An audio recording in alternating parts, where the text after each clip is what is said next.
把伤寒论交给 AI， 让它自动整理成表格，并不难。真正困难的是，表格里的每一列到底是什么身份，哪些是原文事实，哪些是后人解释，哪些是我的模型翻译，哪些只是尚未验证的推断。如果这4类内容混在一个单元格里， AI 看起来像知识丰富，实际上已经失去证据边界。嘿，你好，我宣有成，好久不见，欢迎订阅我的频道。这一集我们不讲新的6经定义，只完整展示一次条文到变量的翻译链，以少阴提纲、麦微细、旦玉媚也为例。第一层是经典原文层，先保存原文。原文必须保持可追溯，书名、篇章、条文位置、版本信息以及必要的译文记录。这里不急着解释，只回答文本写了什么。这一步看似最简单，却最容易被忽视。很多 AI 整理会把白话翻译直接混进原文摘要，几轮转述以后，观众已经分不清哪句话是真的来自经典。第二层，抽取观察事实。麦微细是一项脉诊观察，旦玉媚是一项精神状态观察。我们把它们拆成2个事实字段，而不是马上写成少阴阳虚。事实层只允许记录看到了什么，没有看到什么，哪些信息没有提供，没有记录口渴，不能写成不口渴，没有记录腹诊，不能写成腹软，缺失不是阴性。第3层，记录传统解释。传统上，这一提纲常被理解为少阴正气衰微、阴阳不足，并在后续条文中发展出寒化、热化等不同的辨析。传统解释需要注明来源和学派语境，不能只写标准答案。为什么？因为传统内部也有不同派别，侧重也不同，保留差异，AI 才能知道这是解释史，不是原文自动展开的唯一含义。第4层，把观察映射为候选传感器。旦玉媚可以成为底盘低反应的候选信号，麦微细可以作为低输出、低灌注或整体衰微方向的传感器，但传感器并不直接得出最终6经结论。同一个传感器可能受多个因素影响，所以必须保存它的特异性、冲突项和需要补问的条件。第5层，映射到功能变量。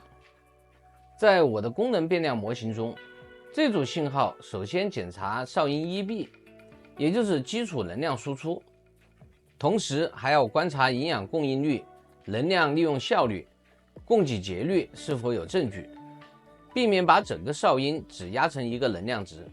这一步属于模型翻译，不属于原文，也不属于传统术语。变量的方向和严重程度只是结构化假设，必须保留置信度，不能因为表格里出现一个数字，就让人误以为它来自现代仪器测量。第6层，放进系统关系。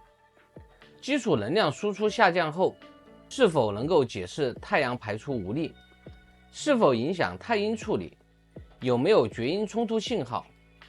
单个变量只有进入耦合网络才有解释价值。如果只把旦玉媚标成少阴一闭减2，翻译仍然是孤立标签。真正的系统化是说明这个偏移与其他的变量如何相互制约。第7层，建立反例和撤回条件。什么情况下旦玉媚不应支持基础能量输出？例如，信息显示是短期的睡眠剥夺、药物影响，或者与底盘下降相冲突的高反应状态，模型就应降低权重，甚至撤回这条映射。每个变量规则都要配一个什么时候不成立。没有撤回条件的规则只是披着技术外衣的信念，完整记录还要多一列。谁做了这次翻译？原文抽取可以由程序完成初稿，传统解释需要注明引用来源，变量映射可以由模型建议，但最终锁定必须有人复核，把作者、时间和版本写进去，才能知道同一条文为什么在不同版本里发生变化。假如后续发现弹盂魅在某批材料中被大量非哨音因素触发，我们不是把旧记录悄悄地覆盖，而是保留旧规则、修订理由、受影响条目和回归结果。这样知识库呈现的不是一张永远正确的表，而是一段可追溯的研究史。变量命名也必须防止歧义，不同系统都可能使用相似的字母，例如方向、分布或阻力，所以我的口播、数据库、字幕出现时尽量带系统前缀。说 C 下降不够，要说少阳 C 下降，说 D 升高也不够，要区分阳明 D 沉积增加还是太阴 D 分布异常。命名看似只是格式，实际决定 AI 会不会把两个完全不同的参数合并。越想让知识库规模化，越不能依赖作者自己心里明白。现在把7层连起来：原文保存、事实抽取、传统解释、传感器标注、变量映射、关系分析、反例约束。这就是一条条文进入知识库的基本路径。解密一下，我最开始是纯人工输入，后来使用 DeepSeek 做完了主体框架，现在是用 Codex 不断地录入我们研究所的案例，持续完善决策树的变量与权重。你会发现4种知识身份不是一段开场声明，而是贯穿整个数据结构。原文不能被模型改写，传统解释不能被当成唯一事实，功能变量模型必须留下自己的署名，待验证假设必须带着反例和置信度。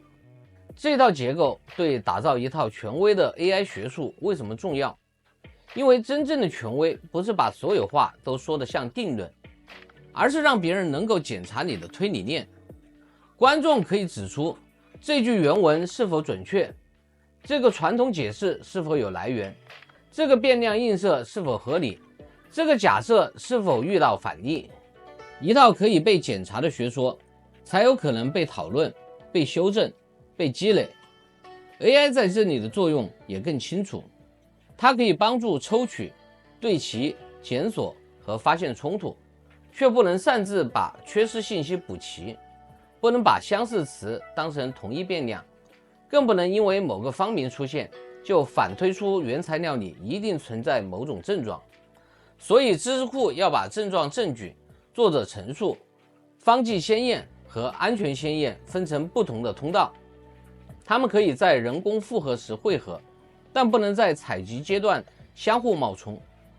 公开视频集里不会展示真实议案，真实材料还涉及来源、隐私、病例边界、阶段变化、处方归属和反馈归因，必须进入独立的复合与应用层。这里讲的是方法，不是拿个案给模型背书。这一集的结论是，条文变成变量不是翻译一个词，而是建立一条可追溯、可撤回、可校准的证据链。下一集我们继续沿着这条链向后走。当变量组合已经形成，传统方剂在模型里应该是什么？我的答案是一套分层的调节指令集。我是轩有成，功能变量创始人。世界不是物体，而是关系。我们下期再见。